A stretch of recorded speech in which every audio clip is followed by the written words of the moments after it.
مجھے فون کرنے والے کا نمبر تو نہیں آتا، آپ سمجھ گئے ہیں، تو ہمیں کہا گیا کہ آپ کیوں ایونٹ کروا رہے ہیں؟ ہم نے کہا جی ہم جو ایونٹ کروا رہے ہیں اس میں کوئی ایسی بات کیا ہے کہ جس سے کسی کو تکلیف ہو؟ ہم تو کسی کے خلاف نہیں ایونٹ کرا رہے، ہم چاہتے ہیں کہ اس پاکستان کے اندر کسی بھی ادوار میں اگر کسی کی آواز دبائی گئی ہے تو وہ نہیں دبائی جانی چاہیے تھی۔ ہم چاہتے ہیں کہ پاکستان کے اندر ذاتی صحافت کا جو ایک علم ہے وہ بلند رہے۔ ہم چاہتے ہیں کہ اگر ہم کسی غلط چیز کو دیکھیں تو اسے کہہ سکیں۔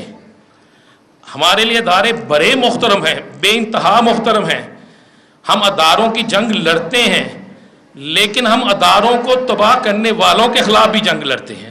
تو اس میں برا کیا ہے؟ اگر کوئی چیز بری ہے تو مجھے بتا دیں۔ تو انہوں نے کچھ چیزیں کہیں تو میں نے اسے ریکارڈ کا حصہ ضرور بنا لیا، کیونکہ اب ہم بھی سمجھ گئے ہیں کہ اگر وہ واٹس ایپ کو بھی چیک کرتے ہیں تو